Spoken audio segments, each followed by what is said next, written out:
Hey, hi everyone. I assume you can all hear us, and importantly, you can see us, and you can see the chat box in YouTube.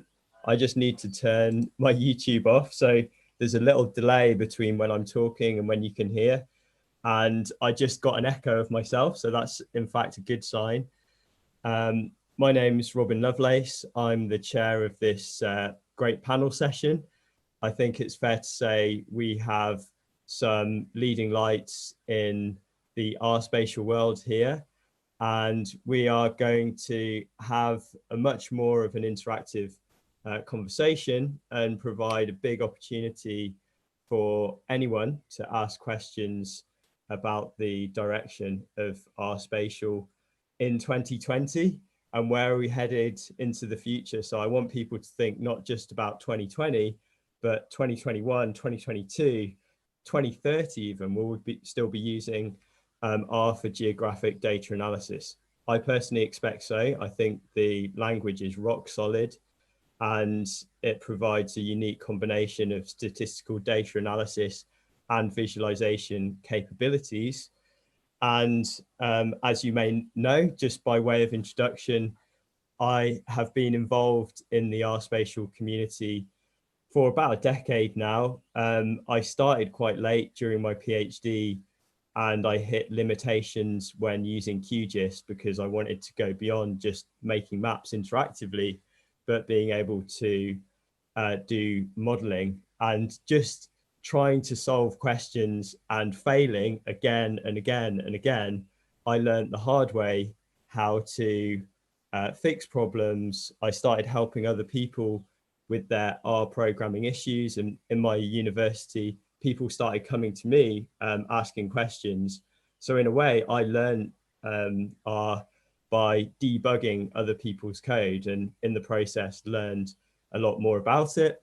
I did a few tutorials, one of which went online and became beyond all expectations popular because it gave an introductory insight into making maps in R.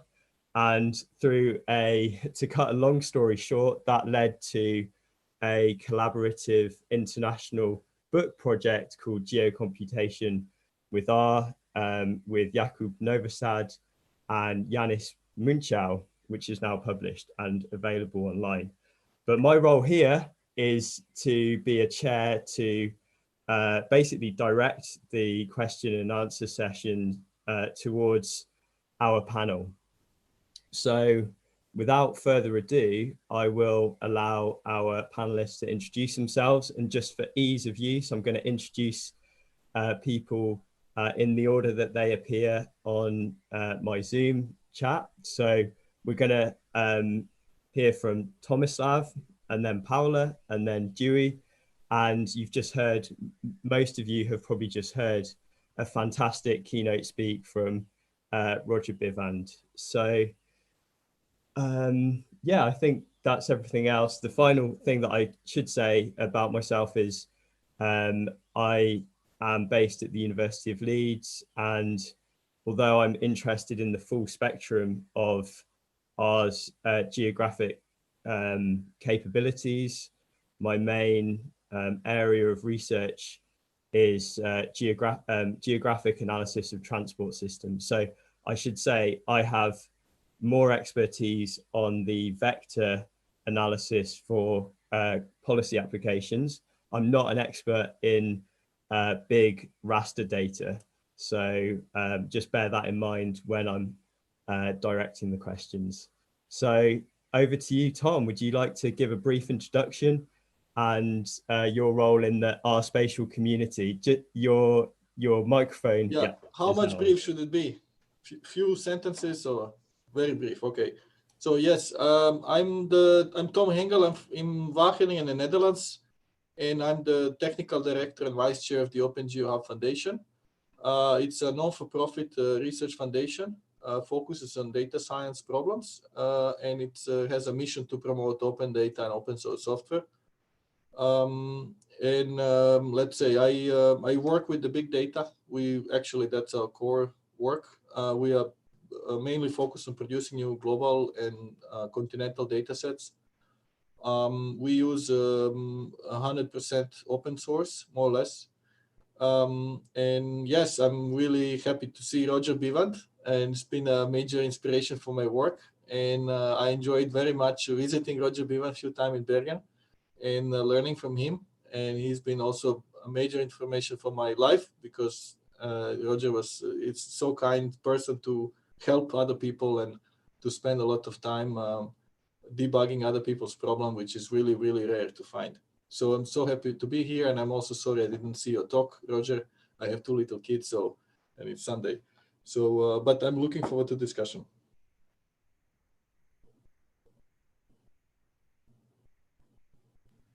Thanks for that intro, Tom. Great to hear that the kids are doing well as well. So over to Paola, please introduce yourself. So, hello, thanks for having me. My name is Paola Morava, and I'm an assistant professor of statistics at KAUST. My research focuses on the development of statistical methods and computational tools for geospatial data analysis and health surveillance. I have developed methods to understand the spatial and spatiotemporal patterns of diseases. So here, for example, we wanted to predict lymphatic filariasis in sub-Saharan Africa. This is a disease transmitted by mosquitoes, and that is prevalent in Africa. So here we have prevalence surveys at the specific sites, and we combine this information together with demographic and environmental risk factors to produce a spatially continuous surface of the risk that can be useful for policy making. So this map is very useful because we are able to understand the spatial and spatiotemporal patterns, and also to identify high-risk areas. So policymakers can allocate resources in areas of greatest need, and also to develop strategies for disease prevention and control. I also develop software, so my methods can be widely available and provide benefits beyond my own applications. I'm the author of the package Spatial API app, and this is a package for disease mapping and the detection of clusters. So here the user can upload the map and the data, and by clicking some buttons, they can obtain disease risk estimates and visualize the results. I'm also co-author of the package EpiFlows for risk assessment of travel-related spread of disease. And this is a package that implements a mathematical model to compute the number of cases that could be spread to other locations from an infectious location. And it uses information about the number of cases, population flows, length of stay, and information about the disease. I'm also part of RECON, the R Epidemics Consortium. And this is an organization that gathers experts in data science, modeling, public health, and software development to create the next generation of tools for disease outbreak response. So the EpiFlows package is part of RECON, and there are many other packages to model, analyze, and visualize epidemics data. I'm also part of the Afrimap R project.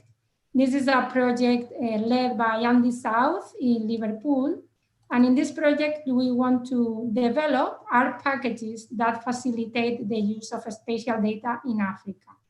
So the project started in January. So far we have been focused on tools that can be useful for COVID-19 response. And some of the members of the project developed this shiny app to map health facility data that can be useful for planning. So if you are interested in Afrimap R or RECON and would like to collaborate, we welcome contributions in code, in documentation, and also comments and suggestions about new and existing R packages. I'm also the author of the book Geospatial Health Data, Modeling and Visualization with R and Shiny. And this book covers how to manipulate, analyze, and visualize data using R. The book focuses on health examples, but the methods cover are applicable to any discipline that use spatial data. And finally, I wanted to say that I recently joined KAUST, and I'm looking for outstanding PhD students and postdocs to join my group. So if you are excited about geospatial data analysis and the development of our packages, please get in touch. Thank you. Thanks a lot, Paola. That's an amazing range of activity. And what strikes me about that is how policy relevant a lot of your work is.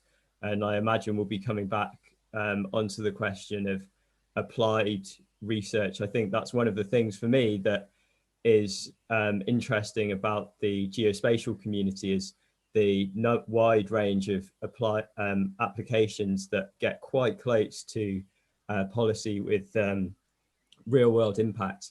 Our next panelist is Dewey. So this is a first for me as well. I've seen some amazing work by Dewey in some of the core packages, notably SF, and recently a long-standing issue, which is how do you work with data that has geographic coordinates when you want to do operations that have a set distance on the surface of the Earth. And I've been grappling with this and failing and trying issues on this for many years now. And I think we're pretty close to a solution. I'm not going to steal the thunder, but Dewey, over to you. If you want to introduce yourself, that would be great. Yeah, thanks. And thanks to all the panelists and to Roger for that talk. I mostly know all of these people from their GitHub handles. And it's also really great to hear some of these things said aloud. There's certain things like, is it gdal or gdal? I just don't talk about this stuff enough in person to ever know how that's actually said. Anyway, it's very exciting. As Robin mentioned, I am one of the authors of the S2 package, and that's interfacing Google's S2 library, which instead of assuming things are flat, it assumes things are on a sphere, which is also incorrect, but is less incorrect than some of the other ways that you can deal with geographic coordinates.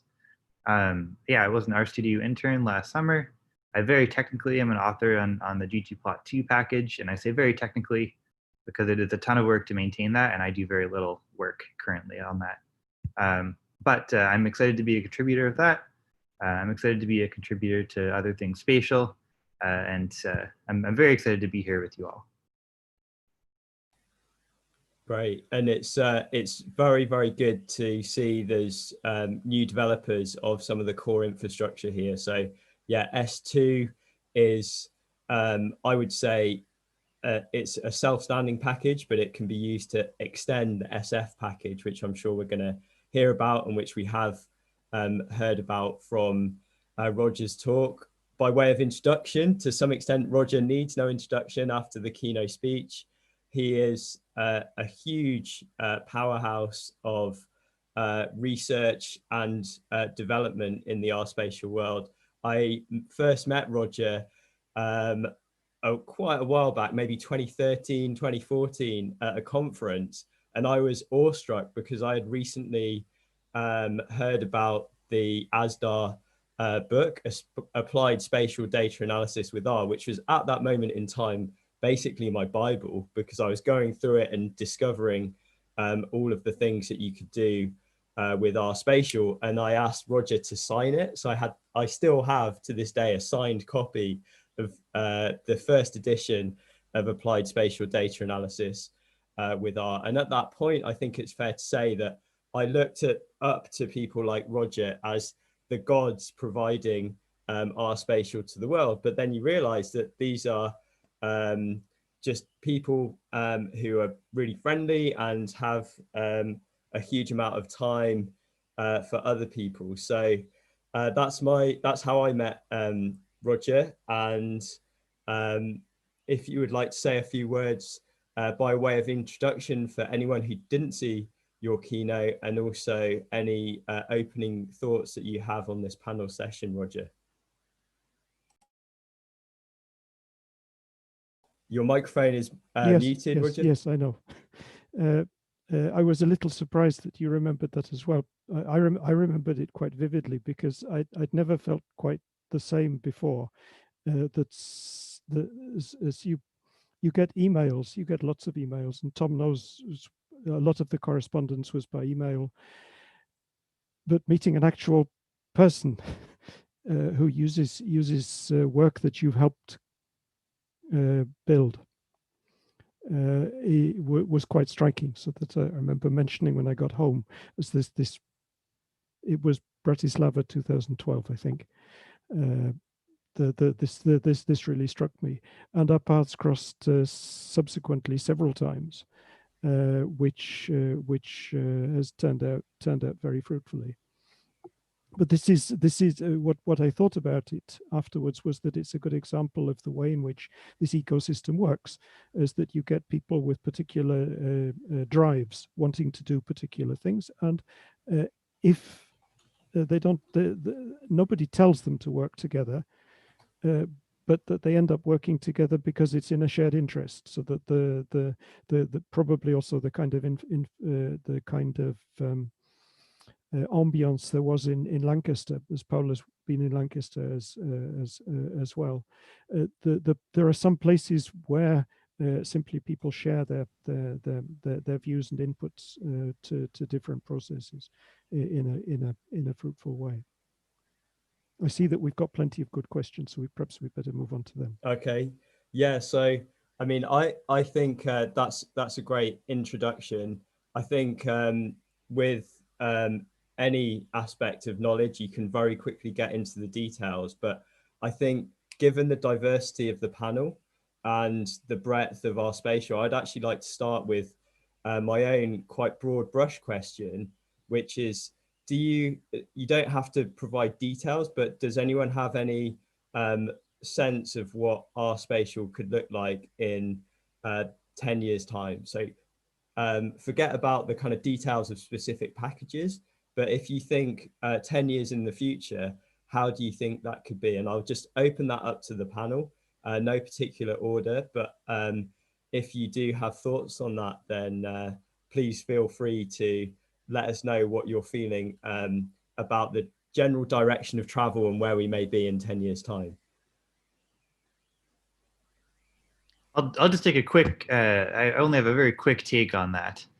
I think that right now we have a stack of library. We're using a very particular stack of open source libraries. And I think that we are going to see hundreds more in the next 10 years, hundreds more libraries be created, and maybe 10 of those will be adopted for something or other. And I think that we're going to see a much more horizontal scaling rather than building on one very specific set of open source libraries. I think we're going to see more S2s pop up. And so, yeah, I think we're going to, and I think it's going to get very horizontal rather than it's a bit vertical right now. Great, thanks, Dewey. I see, Tom, you've unmuted yourself. Yeah, so well, like, I don't know which aspect you're looking specifically, but it could happen that the R spatial becomes R spatial temporal. So space-time R, because I think we do less and less just time. Most of interest, everything we do is, change, modeling change and working with time series data. The remote sensing is exploding. So we have like a really exponentially more remote sensing data is becoming, so the interest is shifting, I see, slowly from spatial to spatial temporal. So instead of, like, when you plot today, you make a map, but maybe in a few years you will always plot animation, and you will need a tool to analyze the changes, to filter things through time. So like you fuse the time series analysis and spatial analysis. All this, like we used to fit spatial models to do spatial predictive mapping. Now in our two projects, I mean, it's all space-time. So that from that aspect, I feel maybe the R spatial become R space-time, because there's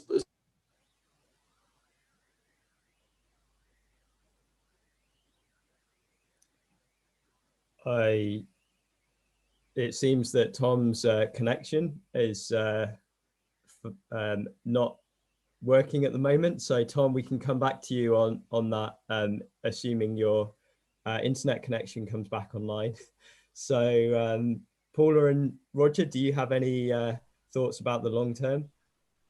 Yes, so I also think that there will be packages to be able to integrate data at different spatial resolutions from different sources, because right now we are generating massive data in many disciplines, and we need like new methods that be able to handle this data from different sources with different biases to be able to get predictions, better predictions. Mm-hmm.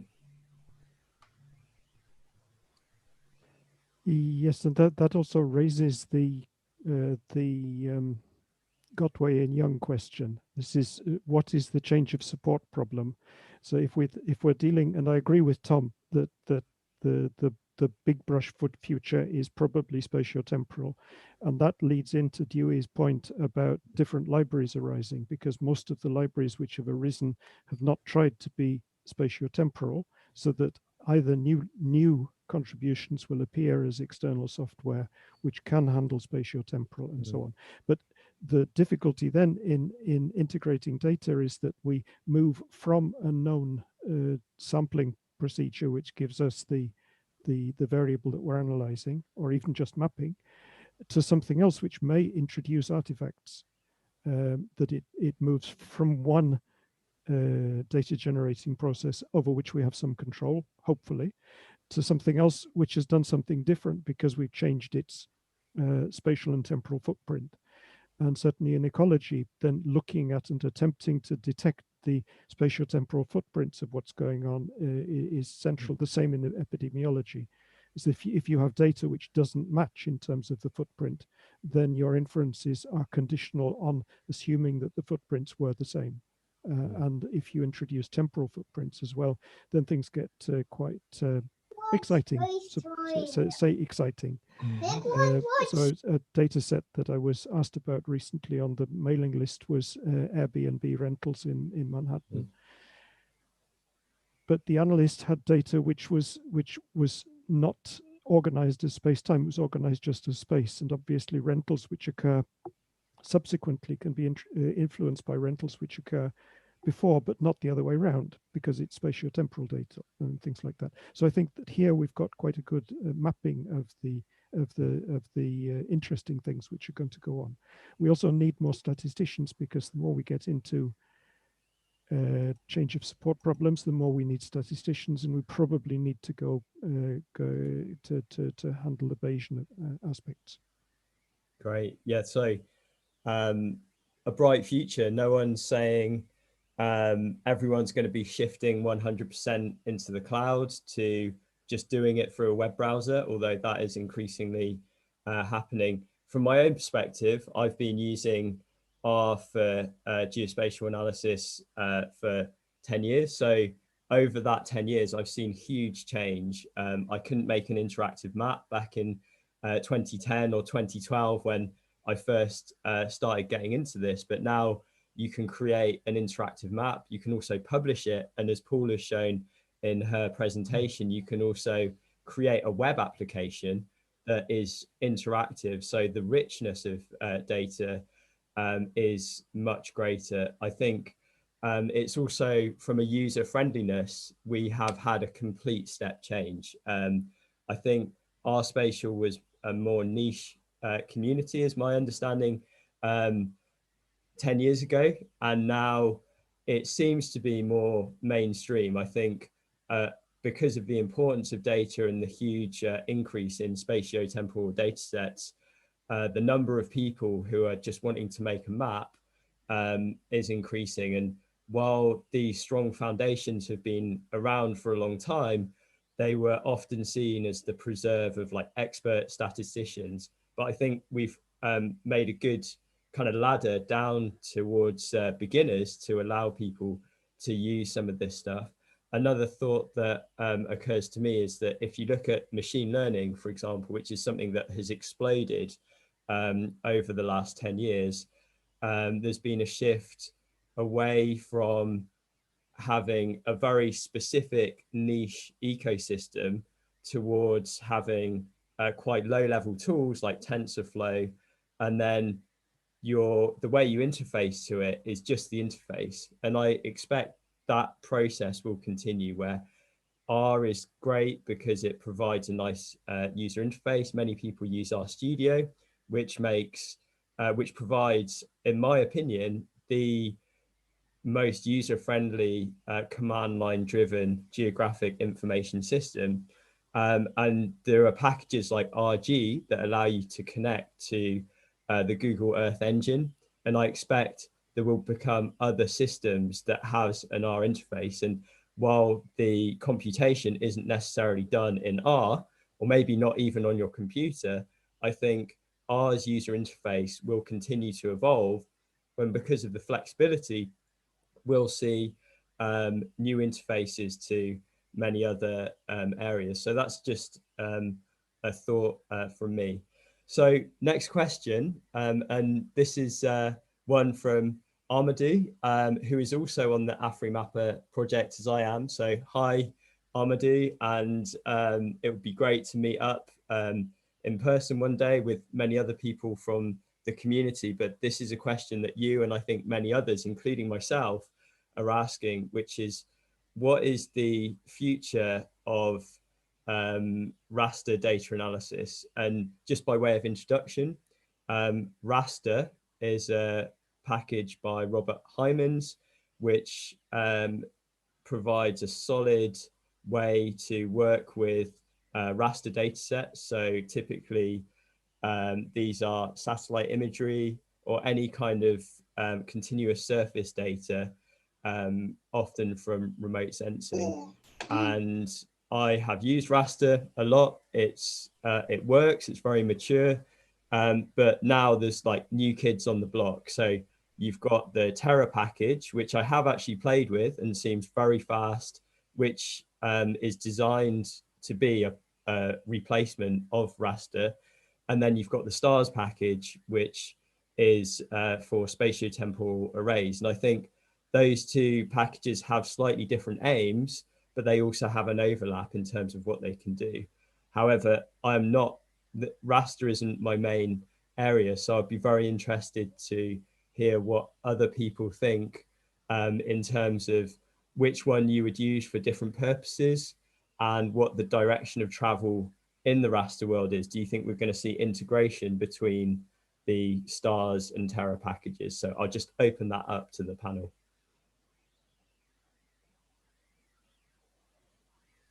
I can take a quick stab at that while more experienced people are thinking of answers.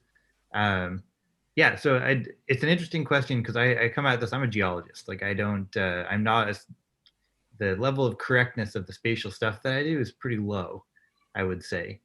But every once in a while I get called on to consult on some of the stuff. So I did a consulting job last week, and using R, it was a joy to use R to coordinate all these vector and raster things that these people were doing. And I looked at all these options and I tried to do some stuff in stars and Terra, and I ended up falling back on raster just for now. And I don't think that's the future, but I do think that it speaks to the maturity of the raster package. And it does turn out that a lot of the things that the nuts and bolts of what you need to do on a day-to-day basis are really covered by raster. And so I think that we're still figuring out, possibly as a community, what we need to do and what packages can make that happen. Yeah, I think that's a really good point. And one thing that I would say, which I think applies not just to RSpatial, but many areas of software, is that there's basically a continuum between the really cutting edge stuff, like the development version of a new package, versus the old and mature stuff. And where you are on that spectrum is important to be aware of. So if you want to do something that is 100% going to work, but may not have the performance or the new features, then probably sticking to the old mature stuff is good. Whereas if you've got a more experimental approach, or you've got very specific requirements, for example, very high performance, and you've got time to experiment, it may be worth reaching out. So that's not specific to R, but it's been very useful for me in my mindset. If I'm doing something that I want reliability, I tend to use the older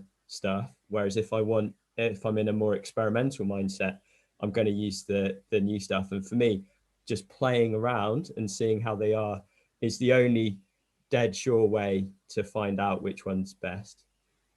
But yeah, do any others have comments on the future of raster, the raster stack, so to speak? Okay, I can perhaps I'll say a couple of words and then Tom can take over. Also, when Tom was absent, then there was a point made about machine learning, which I'm sure you could also contribute to. I think that in terms of the ecology, then what you said, okay, you want something which is going to carry on working raster, but raster builds on rgdal builds on gdal and proj, and quite a lot of the work involved in handling the change in the representation of coordinate reference systems has also impacted raster. Terra has been able to learn from that, so that my feeling would be that it would be helpful to have, if you have master students who can work on both feet, so that run something in raster, run it maybe also in a GIS QGIS through GRASS or QGIS through Saga.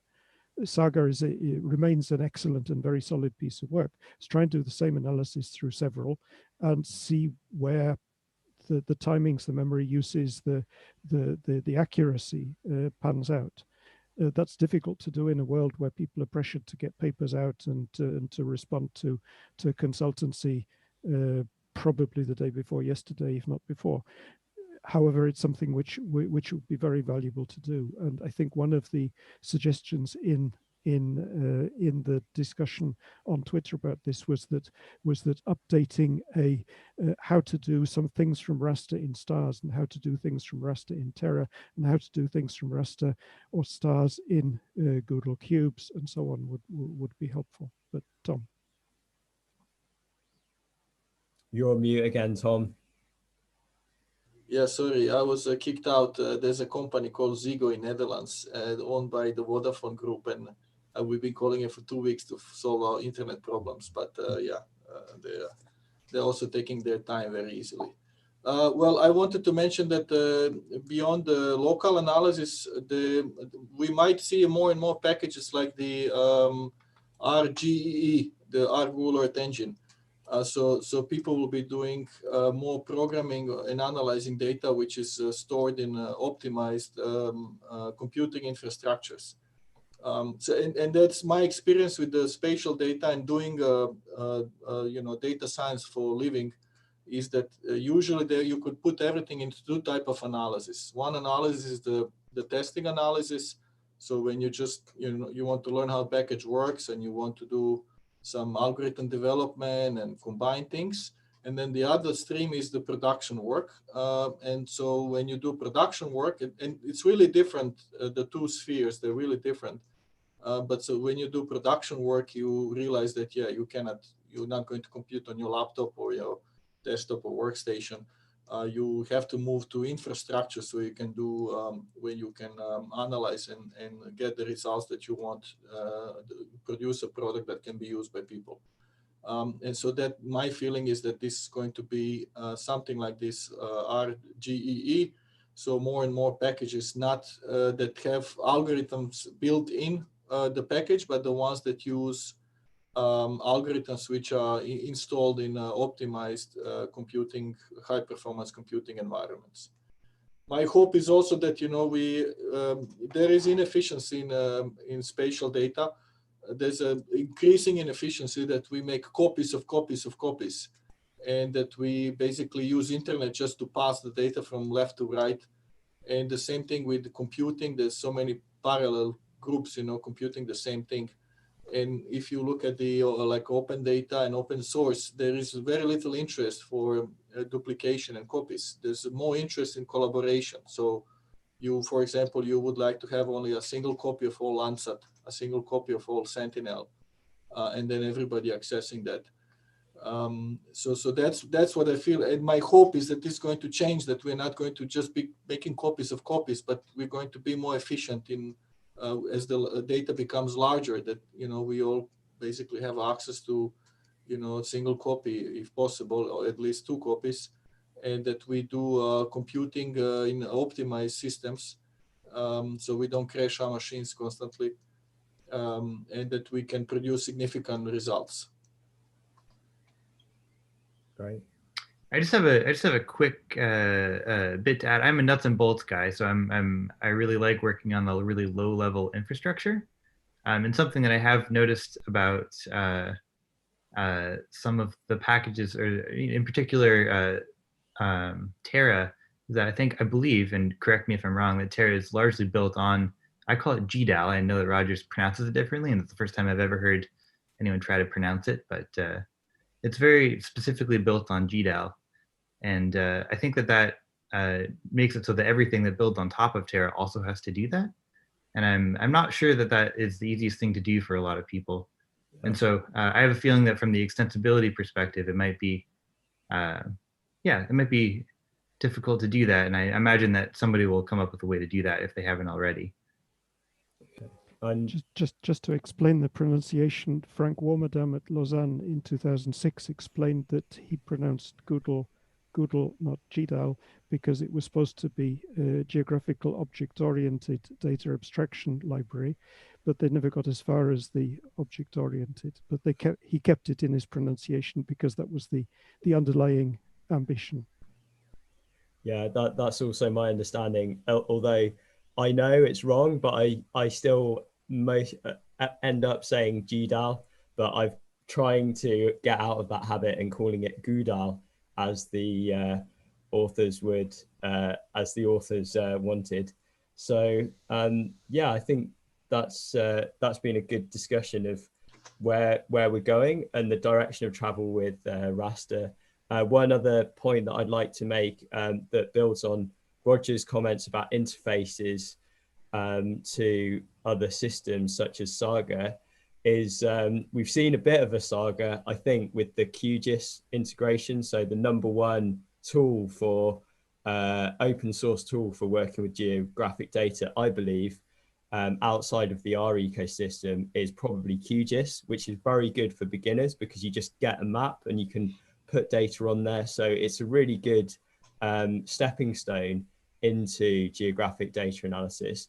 And the saga is that there was a QGIS package that was, our QGIS package was written up, published in the R journal and then published online. Then you had RQGIS 3, which was written up as a package, which is still not on CRAN. And then you've got a proposal, which I know Dewey has commented on, to basically rewrite that API for a third time. And at this moment, it's not 100% clear the future-proof way to interface to QGIS. So if anyone's out there who's interested in a development challenge that will be fun and rewarding, we are looking for people to support a solid bridge to QGIS, including all of the other tools that QGIS has access to, including Saga. So that's a comment. If you're interested in where to find these discussions taking place, check out the rspatial community on GitHub. So that's just a plug to the community because it's an open community. It's github.com/r-spatial. And there you'll find, and then there's a repo called Discuss, and there's lots of interesting discussions taking place there. So that's just a follow-up comment from me.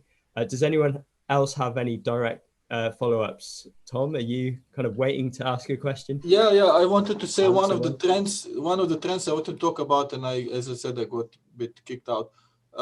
Is this that we used to work with a single scale of data, spatial scale. And I feel like more and more for our work, it's become more and more important, a multi-scaling an aggregation, you know, and that it has to be intelligent. And so it's kind of all of our spatial problems now, we have to have that system for aggregation. And like when I just look at the data, maybe 5 years ago, you know, we had this GeoTIFFs, whatever. Now we work with cloud optimized GeoTIFFs. And so there's all this optimization happening on the aggregation and the spatial upscaling, downscaling.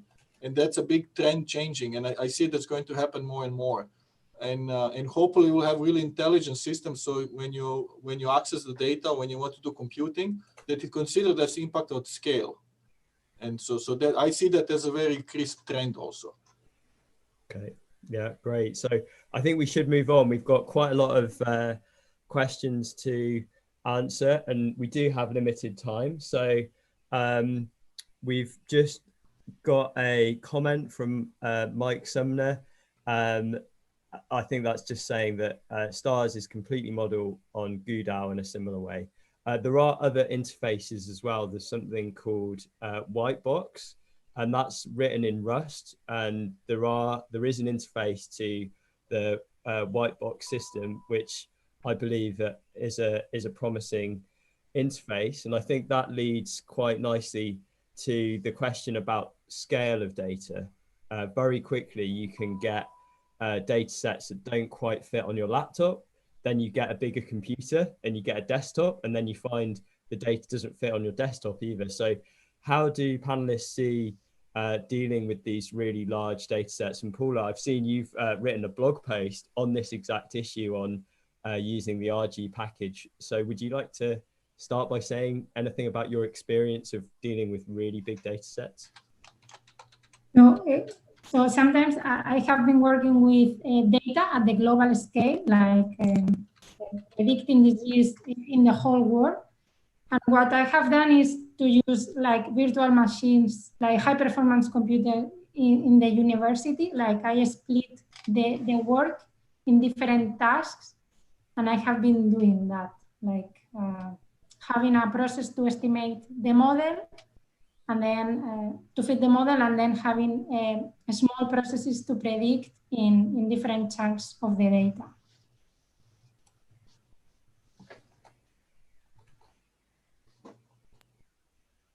I'll just take a, Robin, you're talking about the QGIS and some of the other packages, or like ways to interface on other things on your computer. And that's something that I've played a bit with. And I think that Tom made a point about copies of Sentinel, and copies and copies and copies. I don't think that's even eliminated on like within R even, or with, especially on your computer. And so I think that ways to deal with even just the copying on your computer, we'll get to the point where most people can analyze, the medium-sized data sets that make up the brunt of spatial data. Like, there are the Sentinels and the Landsats of the world and these giant data sets. But I think that even just eliminating copying a data set 2 or 3 times on your computer, increase the data set, the size of the data set that you can work on your computer by 2 to 3 times. And so I think that there's a lot of really good work that can be done there. And a lot of that work involves being able to interface to things like Whitebox or tools that operate on files rather than things that are in memory. Yeah. Okay. Yeah. Thanks for that. So that's a great discussion about the kind of big data stuff. I'm going to go back now to questions about how do you actually get started? And I think that is absolutely vital. I should say that I didn't do any coding before I was 20, basically, but I was always interested in computers. I used ArcGIS because I was force-fed ArcGIS, as many people are in the first few years of university, and then I discovered QGIS. So there's a few questions both on the chat and Twitter about how to get started. So I can answer one of the questions directly, which is, I'm a geographer, but I don't have coding experience. Can I begin? And the answer is emphatically yes. You just install the software and have a play. I think you can't go wrong with that approach. The difference now compared with 10 years ago is there is a huge amount of, I think, high quality tutorial resources online. So there's videos, there's the OpenGeoHub has plenty of seminars, there's high quality open books, including by Paula and myself. So by all means, get involved. And then there was one question that's related, which is about, oh, I'm a QGIS user. How do I transition to R? And in a way, I think that's actually a really good place to begin. If you already use QGIS or some other kind of desktop GIS, you know what it feels like to do spatial work, and you also know the problems you want to solve. So my recommendation in that case would be find a problem that you've already solved in QGIS and then work out via trial and error and by reading the documentation how to solve it in R. So that's just a few comments on how to begin. Are there any other comments from the panel about how you got into R, or advice that you would have for people who are trying to maybe start using R or even get involved in the development of R spatial? So I think one way to start is to have a problem you are interested in solving. Like you have a data set and you start by visualizing and exploring that data set. Then you want to use statistical models or machine learning methods to analyze the data. And then you want to visualize the results or to create interactive dashboards to show the results. And I think that by following these steps and analyzing your data set, you are going to learn new packages and new skills and you are able to learn spatial computation. Yeah, great. So I think in terms of the timing, that's about it for the panel discussion. I can see Michael's just appeared. Do you want us to wrap up, or do we have time for final comments and maybe one more question and then final comments from all the panelists? Maybe let's make it's round of final comments and then we can wrap up. Okay, great. So yeah, let's do that. I wanted to make one final comment, which is in answer to Hubert's question on the YouTube chat, which is about competitors to R. And I don't really think it's helpful to see this as a competition between R versus other languages. Like open source is emphatically not about competition, it's about collaboration. And because R is a flexible language, there are usually interfaces one way. So if new tools come out, R is very likely to be able to get an interface to it.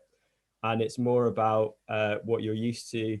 And for me, it's the community that makes it so good. If you've got a question that you don't know how to answer, you can always find someone who knows the answer, or at least knows where to look for answers. For example, on the RSigGeo email list or on the spatial discussion GitHub page that I mentioned before. So for me, it is not just technological, it's about the community of people. And I think this panel discussion is a great example of that. We have a collaborative group of people who are working together, and I've personally found it a very friendly environment. So I'd like to finish on that comment that I think we've got a great community in our spatial, but I think it'd be great if we just go around in the same order as before, and each panelist can make any closing comments about the R spatial community.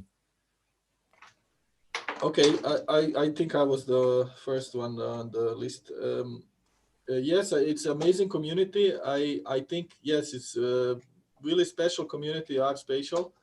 And it's thanks to like a couple of people only. It's not everyone, but especially, you know, Roger Bivand and Edzer Pebesma and Robert Heimans, and also you, Robin, and Jakub, and other people. So that you made it special. And I think what for me was a big changer, game changer, the building these bridges between R and open source GIS, because that's another great community, open source GIS. So that's what we mentioned, QGIS, ArcGIS. And I felt like the things really started changing when I saw that bridges, because that was really creative platform for me, because I could mash up some spatial analysis and statistical analysis and GIS analysis. So that really was a game changer for me. Yeah. And with that thing, I pass it on to Paola. Okay. Yes, so I also think that if you are interested in learning geospatial data science, there are many opportunities to be involved in. For example, the Afrimap R project that I was mentioning earlier. So if you contribute to this project, you can learn how to program in R, and also at the same time you are contributing and are producing packages that are going to be useful for others. Great. Dewey, I think you are up next.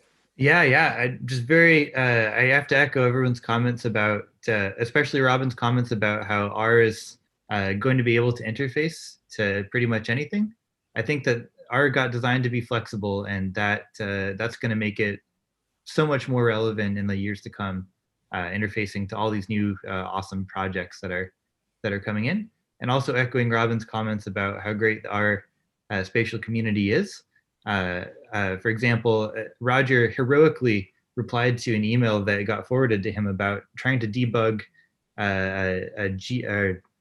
Geoth, I think, on some other computer somewhere else that is an environment that I had nothing to do with. And I can only describe that as heroic because it's very hard to do, and there's very few people who are doing it. So that's a very small example, but there's so many more like it.